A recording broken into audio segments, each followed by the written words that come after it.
दोस्तों, legal and legal में एक बार फिर से आपका स्वागत है। सुप्रीम कोर्ट द्वारा criminal appeal number 1441/2022 state of Jharkhand बनाम शैलेंद्र कुमार राय बहुत महत्वपूर्ण निर्णय दिया गया है। निर्णय एक है, लेकिन इसमें 3 बिंदुओं को स्पष्ट किया गया है जो कि क्रिमिनल की प्रैक्टिस करने वाले अधिवक्ताओं और ख़ासतौर से छात्रों के लिए बहुत मूल्यवान है, बहुत उपयोगी है।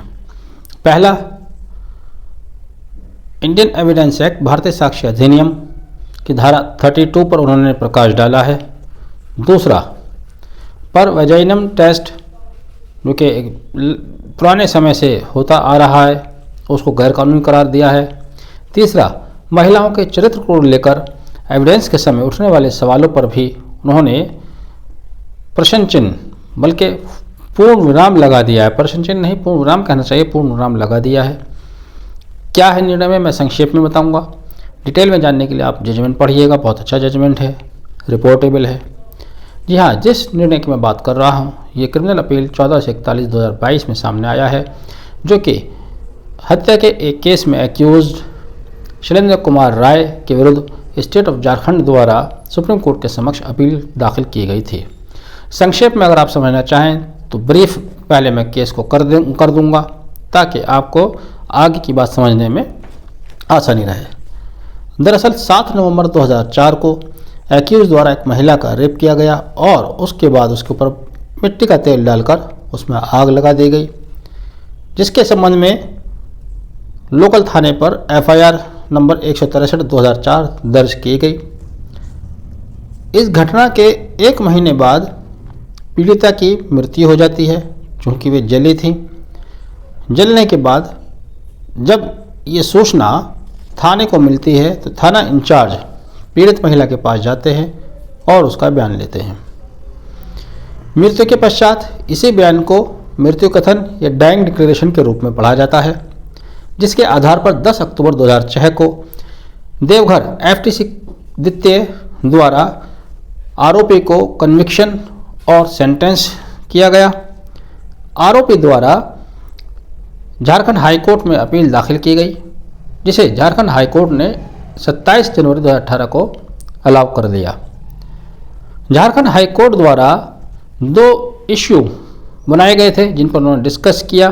पहला, क्या पीड़िता के बयान भारतीय साक्ष्य अधिनियम की धारा 32(1) के अंतर्गत रेलिवेंट हैं। दूसरा, क्या प्रोसिक्यूशन अपने केस को बियॉन्ड रीजनेबल डाउट साबित कर पाया। अब चूंकि हाई कोर्ट द्वारा सेशन कोर्ट के निर्णय को पलट दिया गया, इसका अर्थ यह हुआ कि उच्च न्यायालय पीड़ित के बयान को डाइंग डिक्लेरेशन या मृत्यु कथन के रूप में स्वीकार नहीं करना चाहता था, चूँकि वहाँ पर प्रोसिक्यूशन के अगेंस्ट ये कथन किया गया, डिफेंस काउंसिल द्वारा ये कथन किया गया कि डाइंग डिक्लेरेशन मजिस्ट्रेट के सामने होना चाहिए था या मेडिकल ऑफिसर द्वारा लिया जाना चाहिए था, जबकि न तो मजिस्ट्रेट द्वारा लिया गया ना ही मेडिकल ऑफिसर द्वारा लिया गया, बल्कि ये थाने के इंचार्ज द्वारा लिया गया।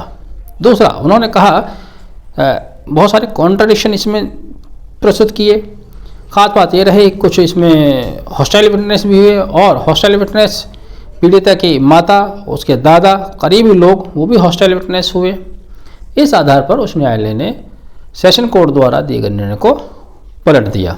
लेकिन जब यह अपील सुप्रीम कोर्ट के समक्ष आई तब सुप्रीम कोर्ट ने 3 बातों पर प्रकाश डाला, जैसा कि मैंने वीडियो के शुरू में बताया था। पहला, धारा 32 भारतीय साक्ष्य अधिनियम। तो समझ लीजिए भारतीय साक्ष्य अधिनियम इंडियन एविडेंस एक्ट की सेक्शन 32 क्या कहती है। मृत्यु कथन के बारे में सेक्शन 32 कहती है कि लिखित या वर्बल स्टेटमेंट उस समय रेलिवेंट हो जाते हैं जब 4 कंडीशन दी गई हैं। कब रेलिवेंट हो जाते हैं? जबकि व्यक्ति की मृत्यु हो गई हो। किसी व्यक्ति की मृत्यु हुई, उससे पहले उसने कोई लिखित या वर्बल स्टेटमेंट दिया है, तब वह अगर मृत्यु के संबंध में रेलिवेंट हो जाएगा। दूसरा, व्यक्ति को खोजा नहीं जा सकता। किसी व्यक्ति ने कोई कथन दिया, किसी व्यक्ति से कोई बात कही या लिखित में कही और उसके बाद से वो व्यक्ति तलाश नहीं किया जा पा रहा है, उसका पता नहीं चल रहा है कहाँ है, किस स्थिति में, तब उसके द्वारा किया गया कथन, अंतिम कथन रेलिवेंट हो जाता है। तीसरा, जब वह साक्ष्य देने में असमर्थ हो, यानी किसी व्यक्ति ने कोई कथन कहा, उसके बाद कोई दुर्घटना हुई या कोई ऐसी स्थिति पैदा हुई कि अब वो साक्ष्य देने में असमर्थ हो गया, बोल नहीं सकता है, चल नहीं सकता, देख नहीं सकता, जो भी स्थिति है, तब उसके द्वारा दिए गए कथन रेलिवेंट हो जाते हैं। चौथा, जिसकी हाजिरी देरी या बहुत ज़्यादा समय खर्च किए बिना संभव ना हो, न्यायालय की इजाज़त से उसके द्वारा पूर्व में दिए गए कथन या लिखित साक्ष्य जो भी उसने दिया गया है वो रेलिवेंट हो जाता है। ये धारा 32 कहती है भारतीय साक्ष्य अधिनियम। अब आते हैं भारतीय साक्ष्य अधिनियम की section 32 sub section 1 sub clause 1 क्या कहती है। कहती है, जब किसी व्यक्ति की मृत्यु प्रसंगत है तब उस व्यक्ति द्वारा दिया गया स्टेटमेंट रेलिवेंट हो जाता है, जो कि कब रेलिवेंट होगा, जो कि या तो मृत्यु के संबंध में, मृत्यु के कारणों से है, या कोई ऐसी परिस्थिति जिसके कारण मृत्यु हुई है से संबंधित है, तब वह रेलिवेंट हो जाता है। तो इस तरह से प्रेजेंट केस में सुप्रीम कोर्ट ने कहा कि दोनों ही स्थितियों में पीड़िता द्वारा दिया गया कथन डाइंग डिक्लेरेशन है और यह रेलिवेंट है। उच्चतम न्यायालय ने कहा कि कानून में कहीं भी कोई ऐसा नियम नहीं है कि मृत्यु कथन केवल मजिस्ट्रेट के सामने ही दिया जाएगा। हालांकि मजिस्ट्रेट के सामने दिया जाए तो बेहतर होगा, लेकिन अगर मजिस्ट्रेट के सामने नहीं दिया जाता है और थाने के पुलिस अधिकारी के सामने मृत्यु कथन दिया जाता है तो केवल इस आधार पर वो इनएडमिसिबल नहीं होगा, यानी कि उसको अस्वीकार नहीं किया जाएगा। तो ये हुआ सेक्शन 32 एंड 32 सब सेक्शन 1, जहाँ पर मृत्यु कथन को सुप्रीम कोर्ट ने एक बार फिर से स्पष्ट कर दिया। हालांकि पहले के भी निर्णयों का भी वर्णन किया गया, जहाँ न्यायालय ने पहले भी ये कहा है कि मृत्यु कथन मजिस्ट्रेट के सामने किया जाना कोई आवश्यक नहीं है। किया जाए तो बेहतर है, लेकिन ज़रूरी नहीं है, ऐसा कोई कानून या नियम नहीं है। दूसरी जिसकी हम बात कर रहे थे, पर वजाइना एग्जामिनेशन। जी हाँ, एक बहुत ही ख़राब किस्म का ये एग्जामिनेशन है। रेप पीड़िता के साथ सुप्रीम कोर्ट ने भी कहा कि दोबारा से उसका एक तरह से उत्पीड़न है और वास्तव में उत्पीड़न है।